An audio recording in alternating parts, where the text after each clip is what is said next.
Ben, welcome to 12 Geniuses. Yeah, no, thanks for having me. I want to have a conversation around the future of work as you see it. But before we jump into that, why don't you give us your background? Can you start out by describing your background, where you grew up, what you studied, and what influenced you into this field? Yeah, for sure. So grew up in the city, Upper West Side of Manhattan, went to CUNY all the way through. So did bachelor's, master's, PhD, all in the CUNY system. So kind of, a New Yorker all the way through. And I'd done my PhD in economics. During that program, I spent some time at a hedge fund. I was like a quant at an emerging markets hedge fund. So kind of got into the macro space, was modeling emerging market debt. So trying to predict the likelihood of some country defaulting on its debt, which, is not too uncommon in emerging markets. But really, academically specialized in labor economics. So it really became a labor economist. I analyzed social mobility and occupational transformation and really micro level phenomena. And then went to my first real corporate job was at IBM. And there I was part of a group called the Chief Analytics Office and eventually ran a workforce analytics group in there. And that really, I think, was like the application of labor economics for industry. We were trying to improve IBM's operational efficiency through optimizing their workforce. And that was so fascinating because, having spent some time in finance, data is completely ubiquitous. Everyone's got their job and they've got their Bloomberg. And that was like how it all worked. And in HR, it is definitely not like that. Everyone's got like little data silos, and every time you want to find something out, you have to go on this fishing expedition and figure out like who owns this data set, how it's constructed, what are all the little quirks about it. And it was a huge pain to just get anywhere useful. So I started Revelio Labs, basically with the purpose of bringing the sophistication around data, that exists in capital markets. We know that the world of work is changing faster than any point in human history. It's driven by AI and automation, economic uncertainty. As you see it, what is fundamentally broken in our current model of work? I think it's mostly not broken. Like it's functional. People can get jobs. There are typically long spells of unemployment. People are typically, able to match into employers that use their labor to produce more goods and services. And functionally, like it works in a very basic way. I think there are a few things that are broken.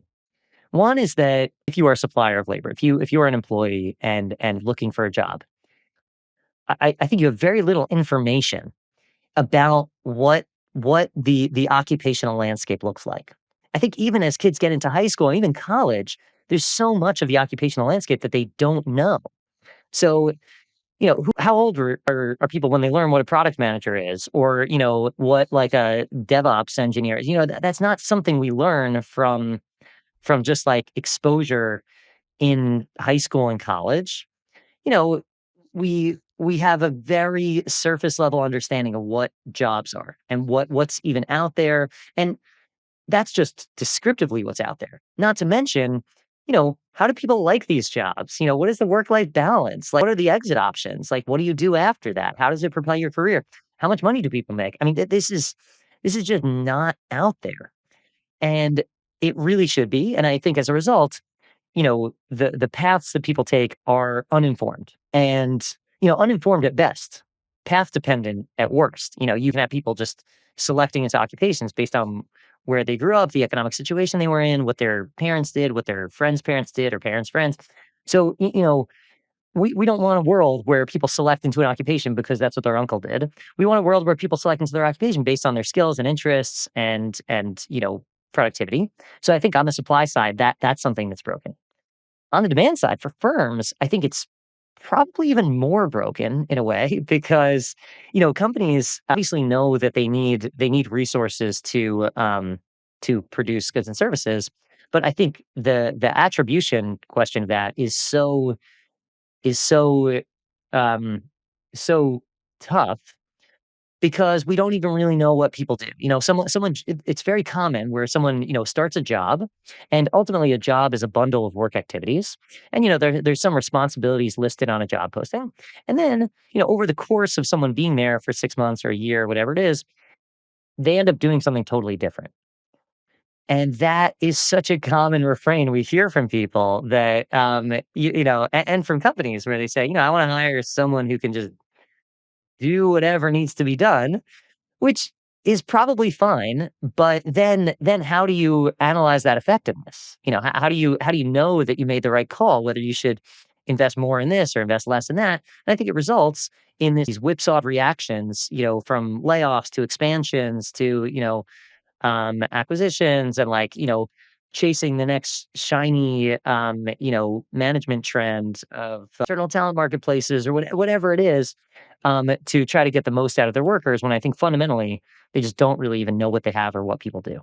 What in your mind needs to be redesigned if work is going to remain a source of meaning and dignity and shared prosperity rather than a creator of anxiety and a widener of inequality? You need to have more clarity on what people are doing, how jobs are transforming, and I think to result in better matches and more, better utilization of labor.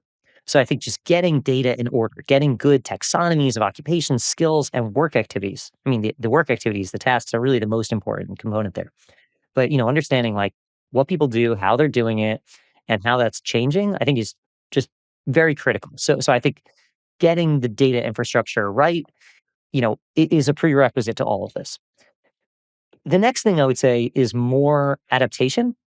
So, there are some organizations that are very adaptive, and I would count Revelio Labs as one of those, where some client asks for a new request, and we have to say, all right, who can do it? Who's got the bandwidth? Who's got the interest, the skills?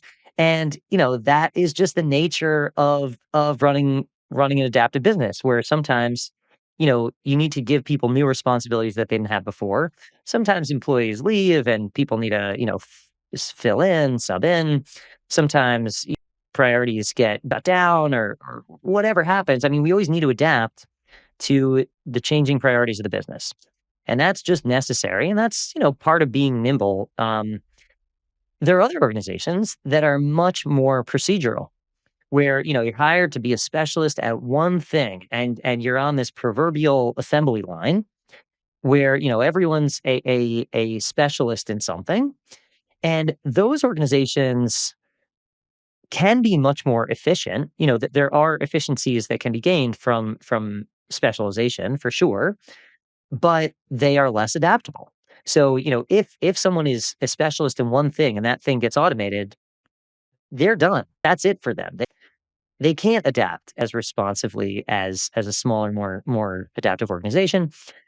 So I think that there are too many organizations that are procedural and bureaucratic and large. And I think that, as the labor market continues to, become more and more dynamic, I think that will benefit the responsive adaptive organizations more. So I would encourage organizations to think more about job reconfiguration. And really, I would go so far as to say that management in its essence is really about job reconfiguration. I want you to look into the future. And when I say into the future, let's look out 3 to 5 years. How do you see work changing over that period of time? And it might seem like a very short time frame. So maybe people who are listening might say, well, work can't change that much. But I ask people to look back to 2020, particularly pre-pandemic. Work has changed so dramatically with virtual work and having these types of conversations where you're in New York, I'm here in Minneapolis. This is commonplace now, whereas it wasn't in the past. When I go to downtown Minneapolis, there are office buildings, gleaming, beautiful office buildings that have floors that are empty. And so work has changed quite dramatically over that period of time. And I feel like work will continue to evolve and rapidly change over the next 5 years. So, what do you see, or how do you imagine work shifting during that period of time? One thing I would say is that I think work will involve more coordination. So here's kind of what I mean by that. So let's say, you define a job as a bundle of tasks. That's one way to think about what you do when you're in a job. You have a set of responsibilities. And let's say you have a dozen or, dozen things that you're responsible for. It's not just your job to execute on those tasks. It's also your job to orchestrate between those tasks. To think, what comes first, what comes second, what are the dependencies, how do they fit together? How should I like design a process so that these things get bundled and whatever. There's a lot of orchestration that you need to do. As AI can do more tasks or even complete processes, even sets of tasks. If you are bullish on the whole like agentic thing, maybe you can do a whole workflow. There's still a lot more coordination to do. You have to fit the pieces together, and that really requires management, coordination, orchestration. That's something that I think there will be very high returns to that skill. I think this is a bit of a pessimistic take, but I think that really favors older workers. So I think younger workers are at a disadvantage now, probably more of a disadvantage now than they have been in a number of years, because they don't have experience with that coordination, and it's not what you learn in school. I teach at a business school at NYU Stern, and I think my dad actually went to NYU Stern when at the time, getting an MBA was the fast track to management. You would finish an MBA and then you graduate and you go and run a division of something. And that was the path. And now I teach MBAs and they finish their MBA and they're like a level 2 analyst at a consulting firm. And they're not running anything. So I think education has shifted to just being a slightly more skilled, executor of tasks. And I think we're overdue for a reversal. I think students need to learn how to manage. And I think management education has kind of become this soft catch-all term for just like generic business concepts. But I think that's unfortunate. I think it deserves kind of a revisit, and I think that is something that can be learned. So I hope that that's where we go, so that workers are better supplied with skills to meet the needs of the AI economy. But in the short term, I think we'll continue to see younger workers being at a disadvantage. There's a guy by the name of Mike Bechtel. He's been on the show a couple of times. He was chief futurist at Deloitte Consulting, and now he's gone off on his own. And he was talking about two different approaches to AI. And he said there are companies out there that are using AI to replace employees. So that would be automation in my mind. And then he said there are long termists who are seeing AI as an augmenter, an amplifier, what he called providing rocket fuel for their employees. And that would be, in my mind, augmenters. And I thought, oh, that's an interesting way of looking at it. And he was seeing these people make choices. So, okay, the former is, reducing staff, increasing profit, but not developing people. The latter is looking longer term and helping their people, become supercharged. He's in the camp that the long termists are going to win. I think it's worth noting that jobs do not get automated wholesale. It's never really happened.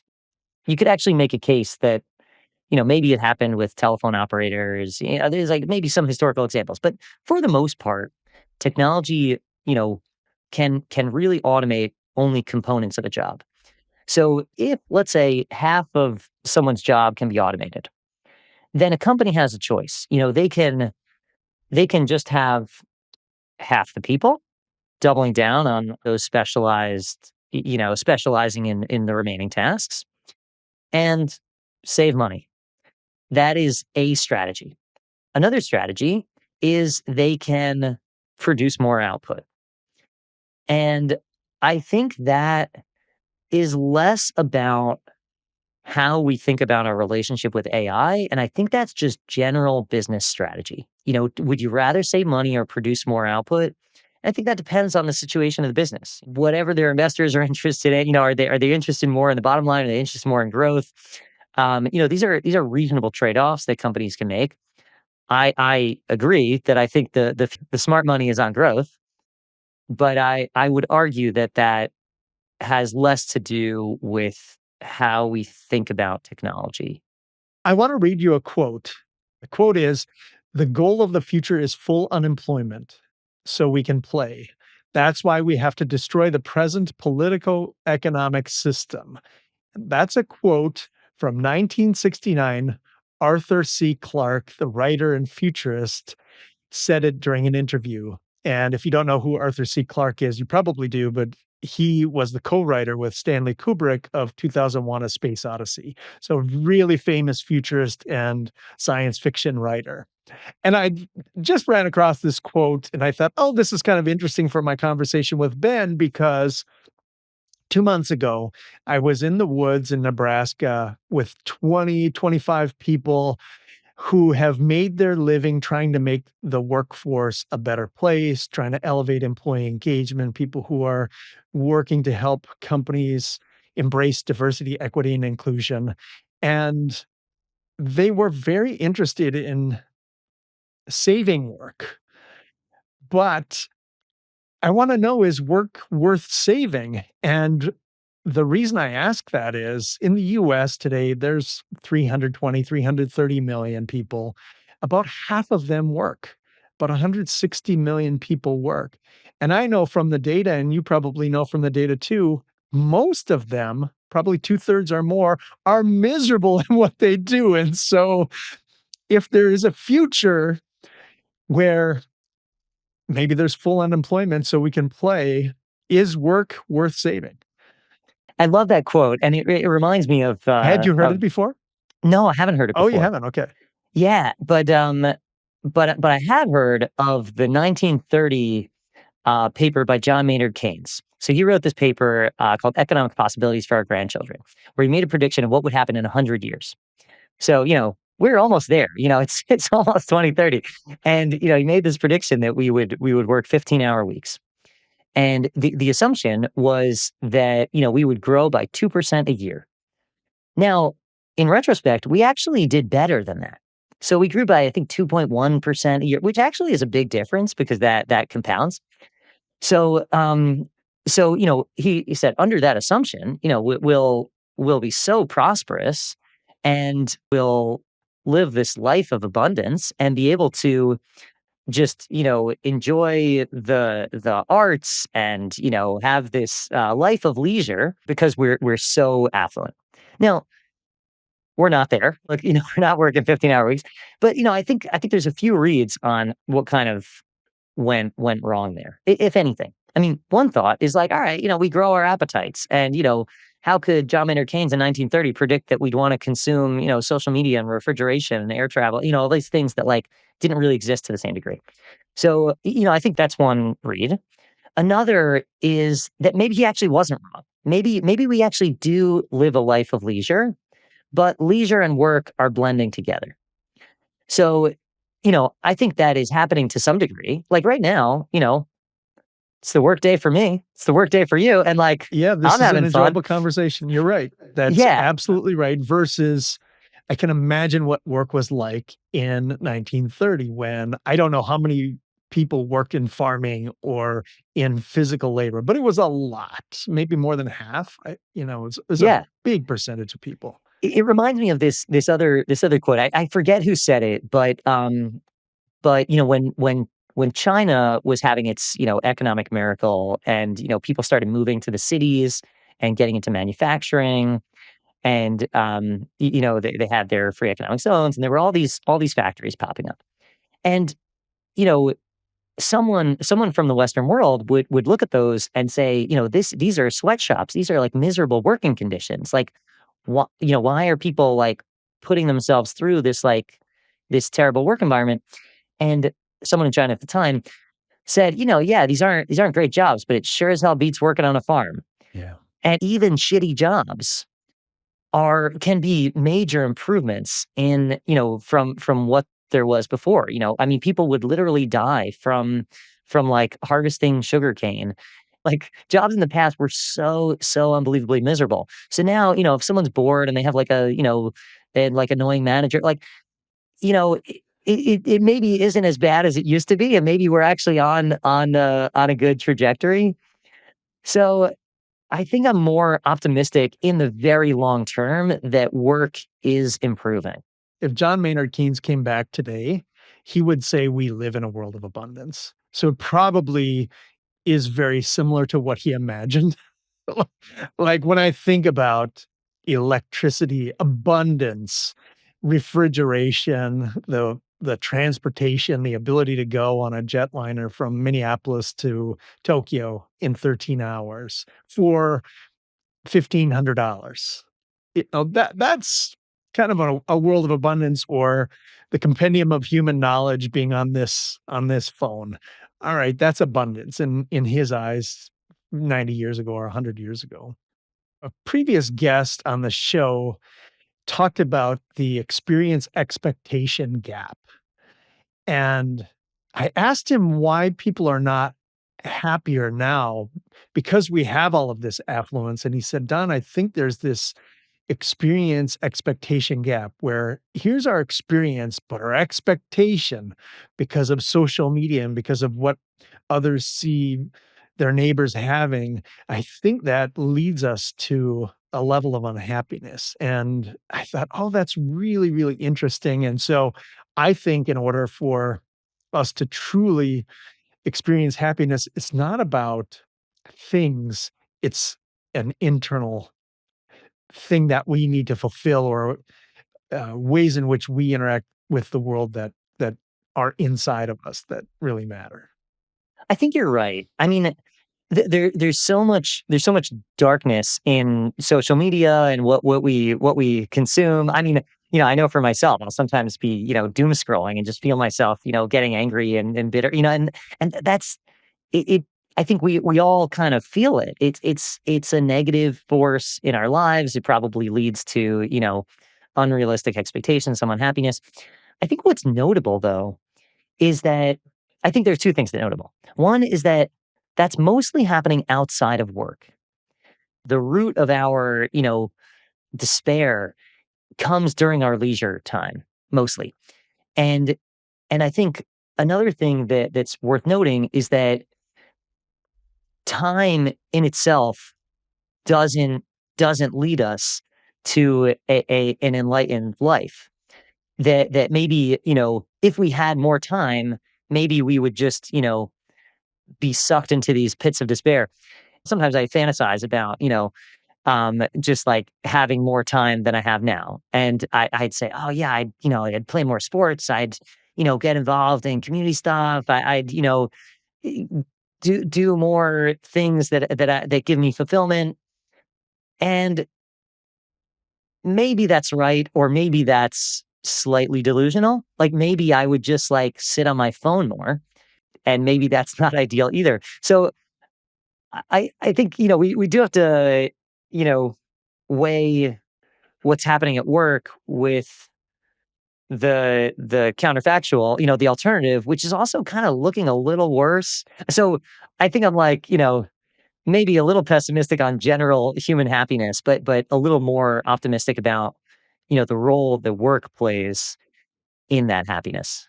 If you were advising a CEO today, what would you tell them their primary responsibility is to their people as work becomes less stable, less linear, more technology mediated? I would go back to this idea of adapting people's jobs to the new technologies that exist and to changing demands of the organization. I think jobs should be thought of as more fluid and more adaptive. I think it makes for more engaging work and, a manager employee relationship that's more like a partnership. That's good advice, but where do you start?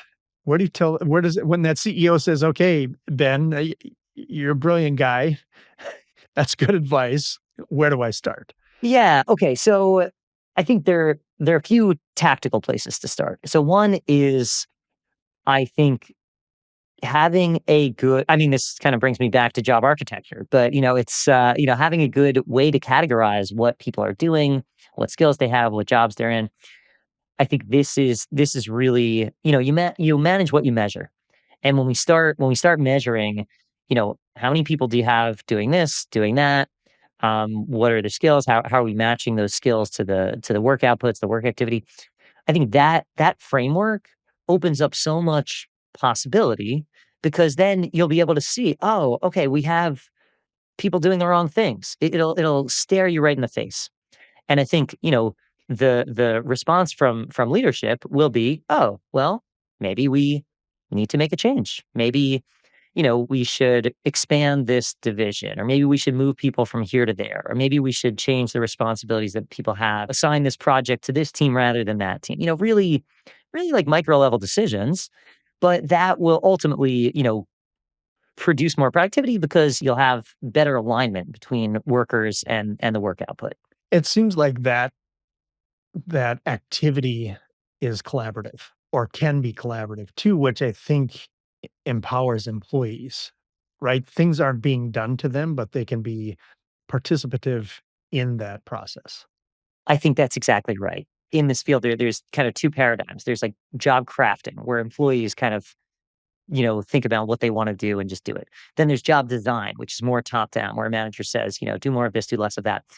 And then, but where I think the reality is more of a collaboration. It's this conversation between the manager and the employees, where you kind of consider what needs to be done and what employees think they can do. And I think ultimately it'll create better outputs, but it also creates like a culture of initiative and ownership, and just having a stake in the success of the business that I think is fulfilling for employees. Much of the conversation on AI is bifurcated. It's either the end of humanity or it's going to lead us to utopia. And I want to know where you fall in that continuum. I'm more toward the utopian end of things. Not a complete utopian, but I do think that there is a tremendous amount of potential in what AI can enable, what we can produce. I don't know anyone who thinks that the world, or really any company for that matter, has kind of done enough. I think that we have endless wants as a society. If you wanted to make a list of things that, are important for companies and societies to produce, I think we can think of a very long list that will only grow. I'm sure faster than our ability as a people to make our way down that list. So there's so much that can be done. There's so much of the world that has not been productive, that is still in abject poverty. So I don't think we've sort of come to the end of our appetites as a society. I also think that there the concerns about job displacement are overblown, mostly because they focus on jobs and not the tasks within jobs. So I think when we think about jobs as things that can be reconfigured quite flexibly, then I think the whole calculus changes. And I think our framework changes from thinking, oh, 30% of jobs are going to be automated, to something more along the lines of 100% of jobs are going to be 30% automated. Everyone's jobs will transform. And, maybe that grows and ebbs and flows, but we will adapt, because that's what we will be incentivized to do. One of the conversations I've had with a number of people on the podcast and outside the podcast is the idea of taxing AI and taxing robots to pay for social services, for Medicare, fair healthcare, maybe providing a universal basic income for employees. Can you see something like that happening in the United States or other countries? Can I see it happening? Yeah, it's an interesting question. It's a different question than should it happen. So maybe Mm, I'll answer the easier answer it question. twice. Answer it twice. Come Yeah, on, Ben. yeah. I think, right now capital is taxed at a lower rate than labor. And I think that to me seems probably like not the right policy. So I think increasing the rate of the tax rate on capital to match the tax rate on labor Meaning sounds capital gains. capital gains. Yeah. Yeah. Yeah, I think that sounds like a smart move generally. I love the idea of wage subsidies, especially at the lower end. And I also am more optimistic about universal basic income, not because I think people will kind of take it and just kind of live a life without work. I still, think people will work, but there's something to be said about having a safety net that encourages entrepreneurship and risk taking that I think is very well supported. So, most entrepreneurs come from privileged backgrounds because of a lot of factors, but one factor is that they can fall and do fine. They will be fine. I mean, not just privileged backgrounds in terms of like having a lot of wealth or wealthy parents, but also having good exit opportunities. So for me, when I started Revelio Labs, it was already after I'd had a PhD, I'd been a data scientist for a few years, I'd like been a quant at a hedge fund, and I thought I'll start this company, and if I fail, all right, I'll get some job. I'm like employable enough. So I think if I weren't employable or if I were in a tougher situation, I probably wouldn't have started a company. And I think that having more of a safety net will encourage more ideas, more company formation. In a way, if you were a professor at the time, it kind of was basic income, universal basic income. Yeah, A little totally. bit. I I mean, you know, I it's not could complete time freedom that other people might have had, but it's helpful. That was a safety net for you. that's exactly right. Yeah, I Mhm. mean that actually is exactly what happened. I, Yeah. I started teaching night classes, and I thought like, all right, even if this doesn't work, I could still keep the lights on. Ben, your first book is coming out January of 2026. It's called Job Architecture: Building a Language for Workforce Intelligence. What are readers going to learn from it? Good question. There are really three parts. One is, how do jobs come together?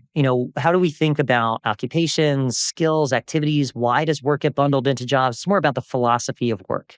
The next section is really about how do you categorize that? How do it's more of a how to, like, how do you build taxonomies to categorize employees? And the third section is why does it matter? Who benefits? What can we expect in a society where the categorization of human capital is just as efficient as the categorization of financial capital. Fabulous. Ben, I've really enjoyed this conversation. Thank you for your time and thank you for being a genius.